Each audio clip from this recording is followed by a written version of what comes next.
काला कछुआ मारा गया। डेविल सोल अब भी दूर है, लेकिन ये जीन पॉइंट्स मेरी किस्मत बदल सकते हैं। एक और बेकार कोशिश, 30 कछुए और 0 पॉइंट्स। क्या मैं कभी यहां से निकल पाऊंगा अपनी माँ और अनुजा के लिए? प्रेरणा, ये हवेली हमारे माँ बाप की है। विहान भैया नहीं रहे तो इसका मतलब ये नहीं कि तुम इस पूरी जायदाद पर कब्जा जमा लोगी। हमें हमारा हिस्सा चाहिए, आज और अभी। बस बहुत हुआ। आप लोगों की हिम्मत कैसे हुई मेरे घर में घुसकर मेरी माँ को रुलाने की? बाहर निकलिए यहाँ से अभी के अभी। चाहे 100 कछुए मारने पड़े या 1000, मैं रुकूंगा नहीं। माँ अनुजा, मैं वापस आ रहा हूँ और इस बार मैं इतना शक्तिशाली होऊंगा कि कोई हमें हिला नहीं पाएगा। क्यों बुआ, करोड़ों की वो हेर फेर भूल गई? और बड़े चाचा जी, शेयर मार्केट का वो घाटा याद है? डैड के पैरों में गिरकर भीख मांगना तो याद ही होगा आप सबको। और छोटे चाचा, जुए के वो करोड़ों के कर्ज। डैड ने स्टार ग्रुप से दुश्मनी मोल ली ताकि आपकी जान बच सके और आप उनकी मौत के बाद उनकी ही पीठ में छुरा घोंप दिया। मेरे डैड ने मरते दम तक तुम लोगों को अपना परिवार माना और तुम इतने गिरे हुए निकले कि उनके अंतिम संस्कार तक में नहीं आए और आज इस हवेली के लिए गिद्ध बनकर लौट आए हो। शर्म नहीं आती? बस करो रंजन, विहान ने जो किया वो उसकी मर्जी थी। हवेली हमारे बाप की है, कानून हमारे साथ है। या 6 महीने में ये हवेली बेचो, फैसला तुम्हारा है, वरना कोर्ट में मिलो। माँ डैड चले गए, मैं जिंदा हूँ। चाहे मुझे टाइटन के नर्क में फिर से उतरना पड़े, चाहे अपनी आत्मा को दांव पर लगाना पड़े, मैं उन लोगों को यह घर कभी नहीं लेने दूंगा। मैं सब संभाल लूंगा। रुको, यह कोई आम हलचल नहीं है। इस इलाके में जानवर कमजोर हैं, लेकिन लापरवाही जान ले सकती है। मुझे सतर्क रहना होगा। ये क्या है? अब तक मैंने जितने भी कछुए देखे वे सब काले और बदसूरत थे, लेकिन यह तो सोने का बना हुआ लग रहा है। क्या यह सचमुच असली है? इसकी देखने की शक्ति कमजोर है, लेकिन सुनने की बहुत तेज। बस एक आवाज और यह गायब हो जाएगा। मुझे सही मौके का इंतजार करना होगा। गया, अब भागने का कोई रास्ता नहीं है। सोने का हो या लोहे का, आज तू मेरा शिकार बनेगा। सेक्रेड ब्लड कछुआ मारा गया। आपने सेक्रेड ब्लड कछुए की डेविल सोल हासिल कर ली है। 0 से 10 जीन पॉइंट्स हासिल करने के लिए इसकी एनर्जी हासिल करें। कछुए और केकड़े, इनके मांस में तो हड्डियां नहीं होती, फिर ये धातु जैसी चीज क्या है? यह कोई मामूली पत्थर नहीं है, इसके अंदर तो जैसे पूरा ब्रह्मांड समाया हुआ है। आखिर यह कछुआ इतना कमजोर क्यों था? डॉक्टर खुराना ने कहा था कि यहाँ प्राइमरी एलियंस भी मुश्किल से मिलते हैं, तो यह सीक्रेट ब्लड यहाँ कैसे आया और ये इतना कमजोर क्यों था? अगर ऐसा है तो यह पत्थर टाइटन की सबसे कीमती चीज हो सकती है। यह कवच और यह क्रिस्टल मेरी अब तक की सबसे बड़ी कमाई है। अगर इसे बाजार में बेचा जाए तो माँ और अनुजा के लिए ये इससे कहीं ज्यादा कीमती है। मुझे यहाँ से तुरंत निकलना होगा। हर रोज मौत से लड़ते हुए मैंने यहाँ एक पल बिताया है। आज किस्मत बदली है, अब मैं सिर्फ जिंदा नहीं रहूंगा, मैं राज करूंगा। माँ, मैं वापस आ रहा हूँ। कवच और काले क्रिस्टल को सावधानी से अपने पास रखकर मैं खुशी खुशी देव आश्रम में बने अपने कमरे में लौट आया। डॉक्टर खुराना ने बताया था कि जीन पॉइंट्स हासिल करने का एक तरीका टाइटन ग्रह के फल और सब्जियों का सूप पीकर भी है। टाइटन ग्रह के फल और सब्जियों का सूप बनने में तकरीबन 1 से 2 घंटे लगते हैं, इसलिए बर्तन को ढककर मैं कुछ देर के लिए आंखें बंद करके आराम करने लग गया, पर नींद मेरी आंखों से कोसों दूर थी। 6 महीनों में इतनी बड़ी रकम को इकट्ठा करना नामुमकिन है, पर फिर भी मैं हार नहीं मानना चाहता था और इसीलिए मैं अपने पिता के दूसरे दोस्त डॉक्टर खुराना से मिलने गया, जो कि बहुत बड़े साइंटिस्ट थे। देखो रंजन, मैं समझता हूँ कि इस समय तुम किस मुश्किल से गुजर रहे हो। तुम्हारे पिता मेरे बहुत अच्छे दोस्त थे। 3 करोड़ रुपए कोई छोटी रकम नहीं है और उस हिसाब से 6 महीने का समय में तुम्हारी मदद कैसे करें? अंकल, मैं ऐसे हाथ पर हाथ धरे भी तो नहीं बैठा रह सकता। मुझे कुछ तो करना ही होगा। अंकल, मैं हर तरह का खतरा मोल लेने को तैयार हूँ, बस मुझे अपने परिवार को खुश देखना है। प्लीज अंकल, कोई तो रास्ता होगा। रंजन, अब मैं तुमसे जो कहने जा रहा हूँ वो शायद तुम्हें सुनने में थोड़ा अजीब लगे। तुम्हारे लिए यही एक रास्ता दिख रहा है। रंजन, ये तो सभी जानते हैं कि पर दिखने में हमसे काफी अलग। आम भाषा में ऐसे लोगों को हम एलियंस कहते हैं। एलियंस? जैसे पीके मूवी में आमिर खान था? पर अंकल, ऐसे लोग तो बस फिल्मों और किस्से कहानियों में ही होते हैं ना। बचपन में मेरा सपना था कि मेन ब्लैक मूवी की तरह मेरा भी किसी एलियन से आमना सामना होता है। इन सबका मेरी मुश्किल से क्या लेना देना? हमारी फिल्में और कहानियां कहीं ना कहीं हमारी असल जिंदगी से ही जुड़ी होती हैं रंजन, और अब तो साइंस ने भी इस बात को मान लिया है कि एलियंस होते हैं। पिछले कुछ सालों से हमारी एजेंसी टाइटन ग्रह में एक सीक्रेट मिशन चला रही है। वहां के लोग अभी पूरी तरह से विकसित नहीं हो पाए हैं। वहां कई लोग ऐसे हैं, उनके शरीर के कुछ हिस्से हैं लेकिन उनकी हरकतें जानवरों जैसी। रंजन, मैं चाहता हूं कि इस बार तुम वहां पर जाओ। क्या? टाइटन ग्रह? पर अंकल, मैं वहां कैसे जा सकता हूं? मुझे तो इसका कुछ भी एक्सपीरियंस नहीं है। मेरा मतलब है, मैं कोई आयरन मैन कौन सा कुबेर का खजाना है जो वहां जाते ही मुझे 3 करोड़ रुपए मिल जाएंगे? रंजन, पहले तो तुम शांत हो जाओ और पानी पियो। मुझे पता है कि इस समय तुम यही सोच रहे होगे कि मैं पागलों वाली बात कर रहा हूं, लेकिन पहले मेरी पूरी बात सुनो और फिर फैसला करो कि तुम्हें क्या करना है। हाँ, तो मैं ये कह रहा था कि मैं चाहता हूं कि इस बार तुम टाइटन ग्रह पर जाओ। हम तुम्हें किसी स्पेसशिप से नहीं बल्कि जो एक हेलमेट और मशीन के जरिए तुम्हें एक ग्रह से दूसरे ग्रह पर ले जाएगी। तकरीबन 100 साल की रिसर्च और मेहनत के बाद हमारे साइंटिस्ट ने इस तकनीक की खोज की है। ये नई तकनीक अपनी प्रॉब्लम सॉल्व करने के लिए एक नई दुनिया में जाने का आइडिया। क्या डॉक्टर खुराना के पास सच में कोई टेक्नोलॉजी है? ये नई तकनीक, ये नई खोज और अपनी प्रॉब्लम सॉल्व करने के लिए एक नई दुनिया में जाने का आइडिया, क्या डॉक्टर खुराना के पास सच में कोई टेक्नोलॉजी है? और क्या यही वो रास्ता है जो मुझे मेरे परिवार के लिए 3 करोड़ तक ले जाएगा? यही वह रास्ता था और आज मैं यहाँ हूँ। सूप तैयार है। अब देखते हैं कि टाइटन के ये फल मुझे कितने जीन पॉइंट्स देते हैं। खेल तो अब शुरू हुआ है। 1 मिनट अंकल, क्या आप टाइम मशीन की बात कर रहे हैं? मैंने देखा है एवेंजर्स मूवी में कैसे सबके सब मशीन के जरिए एक जगह से दूसरी जगह जाते हैं। तुम वाकई में बहुत ज्यादा फिल्में देखते हो रंजन। खैर, ये टाइम मशीन जैसा नहीं है। इसी तकनीक के जरिए तुम टाइटन ग्रह जाओगे, वो भी बस कुछ ही मिनटों, बल्कि मैं तो कहूंगा कि सेकंड्स में। मुझे पता है तुम्हारे पास ऐसी कोई डिग्री नहीं है, लेकिन तुम्हारे पास वो विश्वास और हिम्मत है जिससे न सिर्फ तुम तो बल्कि वहां पर गुजारा भी कर सकते हो। और रही बात तुम्हारी काबिलियत की, तो वो तुम मुझ पर छोड़ दो। समय समय पर अपनी ताकत और काबिलियत बढ़ाने के लिए तुम्हें लेवल्स पार करने होंगे, और वो तब होगा जब तुम्हें जीन पॉइंट्स मिलेंगे। ये वीडियो गेम्स जैसा ही है, बस फर्क इतना है कि यहाँ पर खतरा असली है।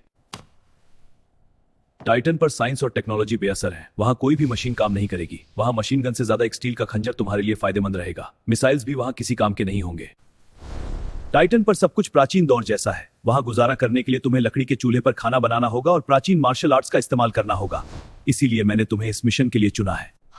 टाइटन पर एलियंस को मारकर तुम उनकी डेविल सोल हासिल कर सकते हो। इससे तुम या तो अपना रूप बदल सकते हो या उसे कवच की तरह इस्तेमाल कर सकते हो। तुम्हारा जीवन काल भी तुम्हारे जीन पॉइंट्स पर ही निर्भर करेगा। वहां एलियंस 4 कैटेगरी में है: आर्म, प्राइमरी, म्यूटेंट और सैक्रेड ब्लड। अगर तुमने किसी सैक्रेड ब्लड का शिकार कर लिया तो उसकी डेविल सोल या हथियार बेचकर तुम आसानी से करोड़ों कमा सकते हो।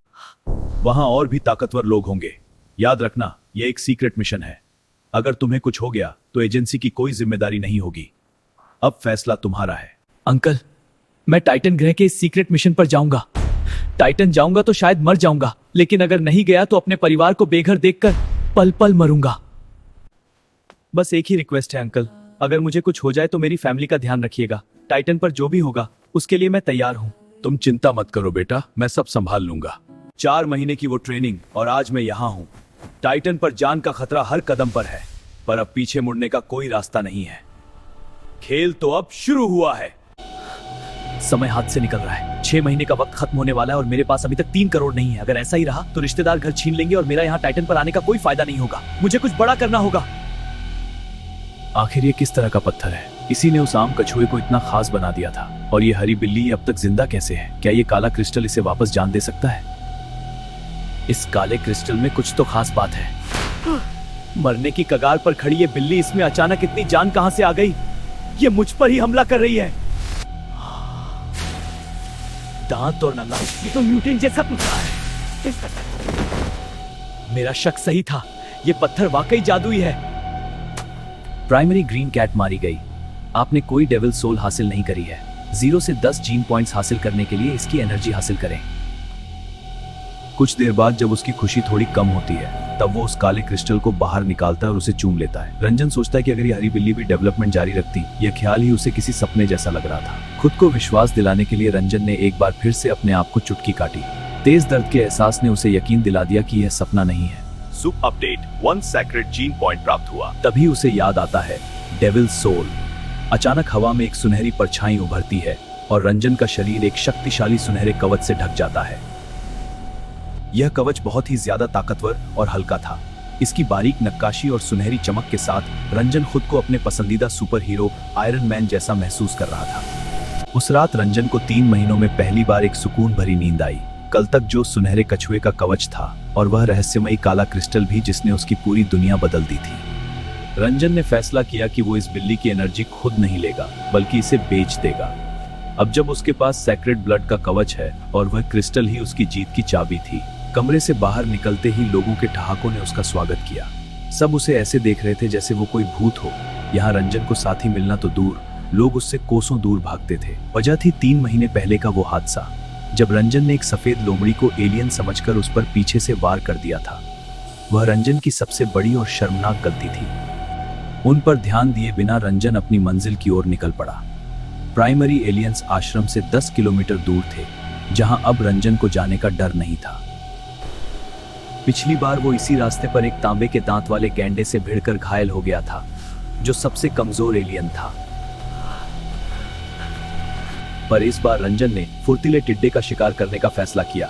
ये टिड्डे बहुत तेज होते हैं, पर रंजन के सुनहरे कवच के सामने उनकी एक नहीं चलने वाली थी।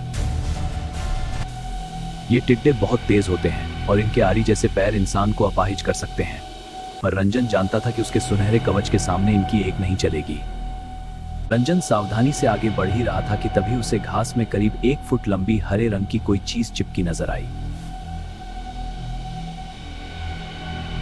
रंजन की किस्मत अच्छी थी कि इससे पहले कि वो फुर्तीला टिड्डा उसे देख पाता, रंजन की नजर उस पर पड़ गई। करीब 6 फीट की दूरी पर आकर रंजन वहीं रुक जाता है। वो कोई भी रिस्क नहीं लेना चाहता था।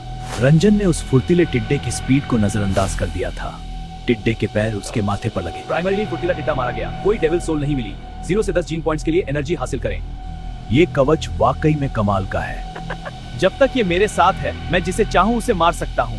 ठीक वैसे ही जैसे कटप्पा के होते बाहुबली का कोई कुछ नहीं बिगाड़ सकता। अचानक से ही रंजन के अंदर एक नया जोश आ जाता है और वो छुपना बंद कर देता है, बल्कि वो तो सीना चौड़ा करके उस पूरे इलाके में ऐसे घूमने लगता है। उसकी इस हरकत ने कई टिड्डों का ध्यान खींच लिया। रंजन ने जानबूझकर ये जाल बिछाया था। 0 से जीन पॉइंट्स हासिल हुए। उसे पता भी नहीं चला कब उसने 50 से भी ज्यादा फुर्तीले टिड्डे मार गिराए। प्राइमरी एलियन फुर्तीला टिड्डा मारा गया। 10 से 20 जीन पॉइंट्स हासिल हुए। उसे पता भी नहीं चला कब उसने 50 से भी ज्यादा फुर्तीले टिड्डे मार गिराए। प्राइमरी एलियन फुर्तीला टिड्डा मारा गया। 0 से 10 जीन पॉइंट्स हासिल करें। फुर्तीले टिड्डों के इलाके में मचे आतंक से अनजान देव आश्रम का एक अन्य सदस्य जय सहगल अपनी किस्मत को कोसता हुआ उधर ही बढ़ रहा था। हालांकि इलाके में घुसते ही उसे अजीब महसूस हुआ। काफी अंदर जाने पर भी एक भी फुर्तीला टिड्डा नहीं दिखा। 1 किलोमीटर आगे उसे जमीन पर खून के निशान दिखे। किसी ने फुर्तीले टिड्डों का सफाया कर दिया, पर किसने? यहाँ तो 1 से ज्यादा लोगों के निशान नहीं दिख रहे, तो क्या किसी ने अकेले ही देखे? निशानों का पीछा करते हुए जय एक छोटी पहाड़ी की तरफ चला गया। वहां पहुंचते ही जो नजारा था उसे देखकर उसके कदम रुक गए। ओ भाई, क्या तुमने इन सभी फुर्तीले टिड्डों को मारा है? जय सुनहरे कवच पहने आदमी के आसपास देखता हुआ पूछता है। ओ भाई, क्या तुमने इन सभी फुर्तीले टिड्डों को मारा है? टिड्डों को मरे ज्यादा समय नहीं बीता था। भले ही ये प्राइमरी एलियंस हो, पर फिर भी खतरनाक होते हैं। देव आश्रम के ताकतवर लोग भी इनसे भिड़ने की नहीं सोचते। फिर ये कैसे? भले ही ये प्राइमरी एलियंस हो, पर फिर भी खतरनाक होते हैं। देव आश्रम के ताकतवर लोग भी इनसे भिड़ने की नहीं सोचते। फिर ये कैसे? जमीन पर कम से कम 3 दर्जन मरे हुए फुर्तीले टिड्डे होंगे। इतने टिड्डों को मारने के लिए अवनी शेरगिल को भी किसी की मदद की जरूरत पड़ेगी। तुम्हें चाहिए? एक फुर्तीले टिड्डे की कीमत 10,000 रुपए। जय हैरानी से रंजन को देखता है। एक टिड्डा 10,000 का? बस इतना सस्ता? जय हैरानी से रंजन को देखते हुए सोचता है, ये पहली बार कुछ बेच रहा है क्या जो इतना कम दाम लगा रहा है? भले ही बहुत से लोग प्राइमरी एलियंस का शिकार कर लेते हो, पर फिर भी फुर्तीले टिड्डे जैसे एलियंस की तादाद कम होती है। इनकी कीमत 10,000 से कहीं ज्यादा होनी चाहिए। तो फिर ये सुनहरे कवच वाला अपना नुकसान क्यों करना चाहता है? रंजन का जवाब जय के शक को दूर कर देता है। हाँ, 10,000 का एक टिड्डा लेना है तो लो, वरना चलते बनो। जय तो खुशी से पागल हो गया था। हाँ हाँ बिल्कुल, मैं ये सारे फुर्तीले टिड्डे खरीद लूंगा। रंजन ज्यादा सोचे समझे बिना जय को अपना आखिरी ऑफर बताता है। कुल मिलाकर ये 43 फुर्तीले टिड्डे हैं। क्योंकि तुम आदमी सही लग रहे हो, इसलिए मैं तुम्हें डिस्काउंट भी दे दूंगा, जिसके बाद ये सभी टिड्डे तुम्हें 4 लाख में पड़ेंगे। जय अपने बैग से नोटों के बंडल निकालकर रंजन की तरफ बढ़ाते हुए कहता है, मुझसे डील करके तुम्हें फायदा ही फायदा होगा। अगर तुम्हारे पास म्यूटेंट एलियन की एनर्जी हुई तब तो मैं तुम्हें मालामाल कर दूंगा। रंजन नोटों का बंडल लेते हुए जय से कहता है, तुम्हारी फटीचर हालत को देखकर नहीं लगता कि तुम इतने अमीर हो। जय अपनी बढ़ाई करते हुए कहता है, सच पूछो तो पैसों के अलावा मेरे पास और है ही क्या। यूं समझ लो कि मैं टाइटन ग्रह का मुकेश अंबानी हूँ, इसीलिए मैंने तुम्हें ये एडवांस दिया ताकि फ्यूचर में तुम मुझे ही सामान बेचो। रंजन गहरी सांस लेते हुए कहता है, तुम बोलते बहुत हो। खैर, अपना नाम और पता बता दो। जय एक्साइटेड होकर दोस्ती बढ़ाने की कोशिश करता है। हमारे देव आश्रम में कई लोगों के निकनेम भी हैं, जैसे एक लड़का है जिसको हम संकी बुलाते हैं, पर मेरा ऐसा कोई नाम नहीं है। मैं रूम नंबर 1046 में रहता हूँ। तुम बताओ तुम्हारा नाम क्या है? पर रंजन नहीं चाहता था कि जय को पता चले कि वो वही संकी है। मेरा नाम डॉलर है और तुम्हारे लिए बस इतना ही काफी है। पैसे तैयार रखना, मैं बहुत जल्द रूम नंबर 1046 में एक शानदार चीज लेकर आऊंगा। रंजन को जाता हुआ देख जय चिल्लाते हुए कहता है, भाई मैं तुम्हारा इंतजार करूंगा। रंजन के जाने के बाद जय सोचता है, डॉलर नाम थोड़ा अजीब है पर संकी से तो अच्छा ही है। पता नहीं वो लूजर कहां भटक रहा होगा। बेचारे को अब तक समझ नहीं आया कि गंगाधर ही शक्तिमान है। अब इन्हें वापस देवाश्रम कैसे लेकर जाऊं? अगर 10-12 टिड्डे होते तो वो आसानी से ले जाता, पर यहाँ तो 43 टिड्डे हैं। जब जय अपने दोस्तों के साथ लौटा तो टिड्डों की लाशें वहीं थी।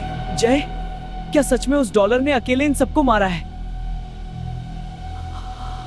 जय के दोस्त ने हैरानी से पूछा, इतने टिड्डे एक साथ मारना कैप्टन अमेरिका के भी बस की बात नहीं है। मेरे हिसाब से ये किसी गैंग का काम है और उस डॉलर ने सारा क्रेडिट खुद ले लिया होगा। जय थोड़ा चिढ़ते हुए बोला, और क्या मतलब, मैंने उसे मारते हुए तो नहीं देखा, पर उस वक्त वहां कोई और नहीं था। अब उसने नहीं मारे होंगे तो और कौन मारेगा? Captain America? जय समझ गया कि इन्हें विश्वास नहीं होगा, इसलिए वो चुप रहा। दूसरी तरफ रंजन अपने अगले शिकार की ओर बढ़ रहा था। फुर्तीले टिड्डों के बाद उसने तांबे के दांत वाले गैंडे का शिकार करने का फैसला किया। अब उसके पास सुनहरा कवच था, इसलिए वो आसानी से उनका सामना कर सकता था। थोड़ी दूर पर उसे गैंडों का एक झुंड दिखा।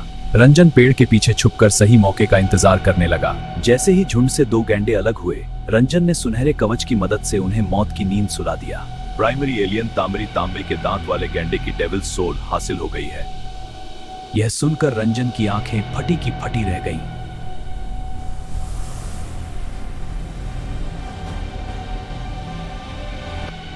रंजन ने अपनी आंखें बंद करके डेविल सोल को बुलाया।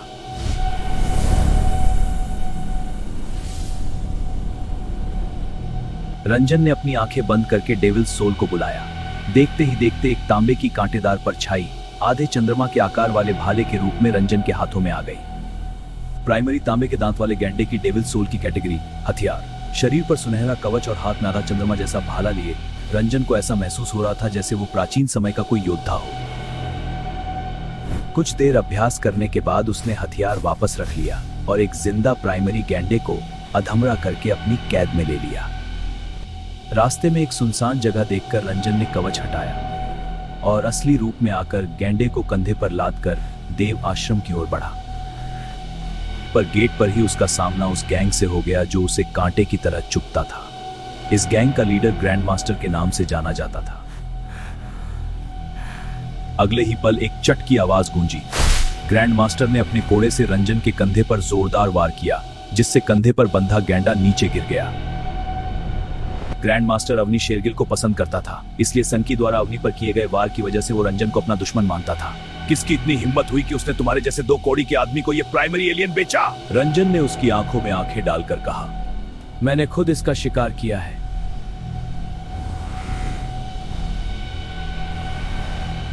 ग्रैंड मास्टर के पास ताकत और गैंग था, जबकि रंजन अभी उतना शक्तिशाली नहीं था। तेरे लिए यही अच्छा होगा, क्योंकि अगर मुझे पता चला कि किसी ने तेरे साथ बिजनेस किया तो खैर नहीं। गुस्से में लाल आंखों के साथ रंजन ने उन सबको जाते देखा और अपना शिकार उठाकर कमरे की तरफ चल दिया। मुझे और ताकतवर बनना होगा और वो भी जल्द से जल्द, रंजन ने खुद से वादा किया।